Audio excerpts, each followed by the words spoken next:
Hello, everyone. The topic for today's discussion or explanation is macroeconomics topic, which is national income. This chapter in the class 12 carries 10 marks and a very important chapter. In this chapter, we'll study lots and lots of concepts which will give us an insight that how national income is being calculated in our country. However, in this video, topics which I'll cover is meaning of stock and flow variable, circular flow of income, injections, and leakages. Before I start with these topics, let's understand what is macroeconomics. If you remember, in class 11th, we discussed, or your class teacher has must have discussed about microeconomics, which means when we calculate values of variable or measure at an individual level. However, when we count or measure on as a whole or at the economic level, it is being termed as macroeconomics. The examples for macroeconomics are inflation, poverty, unemployment when we see at national level. Now, coming back to the stock and flow variable. Now, what do we understand by the term variable? Variable is anything which keeps on varying. Now, there are further two terms have been added to this. One is stock and other is flow. So let's discuss first, which is flow variable. So flow variable is a quantity which is measured with reference to a period of time, which means that, which also means that that period is over a period of time. For example, if I need to measure anything over a period, that period can be your hours, days, weeks, months, or years. So flow variable has a time dimension. Some examples of flow variable are expenditure, savings, depreciation, interest. And why are we saying that these are these examples? Because we measure over a period of time. Coming to the next is your stock variable. Stock variable, a stock is a quantity or a variable which is a measure at a particular point of time. For example, 1st January, which can be a date, it can be any particular date. So when we are measuring at a particular point of time, that is stock variable. When we are measuring over a period of time, it is flow variable. In stock, we do not have any time dimension associated with it.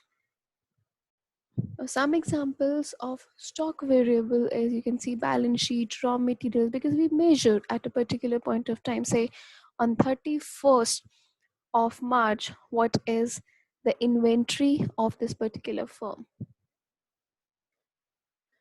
So as you can see in this particular table, stock and flow, that measuring at a particular point of time and flow measured during a period of time. So time, it has no time dimension, it has time dimension. It is static, it is dynamic concept. Examples you can see over here. Moving ahead with circular flow of income. Before we actually understand that what do we mean by the term circular flow of income, there are three phases of circular flow of income, which means how income flows from one phase to another. You must be knowing about factors of production, which is cell. Now, cell is your, if I write it as cell, now C stands for capital, E stands for entrepreneur, L stands for land, and again stands for labor, which means using these factor of production, a firm produces certain commodities. That is your first phase, which is production phase. Over here, income gets generated. Now, when income gets generated, the producer will obviously distribute those income in the form of rent, interest, wages, and profits to this sell, which is your factors of production. Now, the people who have received that particular income, what they will do it? They'll obviously spend on the goods and services being produced. So, income which was generated over here has been transferred from here to here, and now because they are spending their income, so income has been transferred from here to here, and they'll spend on the goods which are being produced over here. So this is your circular flow of income. And these are also your three methods of measuring national income. Now, in order to understand the circular flow of income, there are certain assumptions. The first basic assumption is that it consists of two sectors. It's only a two-sector model, households and firms. Then there is no saving, which means whatever the firms, whatever the households are earning, they are spending the entire amount on the goods being produced by the firms. Then there is no financial sector, there is no government sector, there are no connection with the rest of the world. It's a closed economy, and these assumptions are important to understand the circular flow of income. So now let's see. So this is your circular flow model in a two-sector economy. As you can see that on one side we have households, on the other hand we have firms.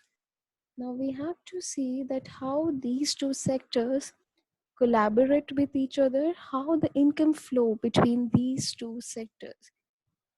Now firms need to produce goods. What they will require? They'll obviously require factors of production, and the most important is labor.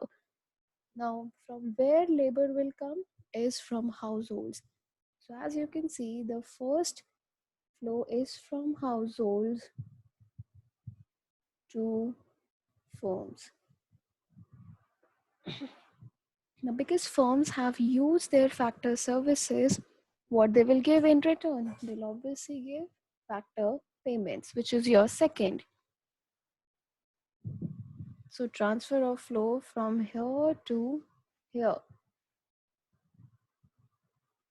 Now, households have received income. Now, what they will do with it? They'll obviously spend on the goods and services. So, money will flow from here to here. And in return, what they'll get it? They'll get goods and services.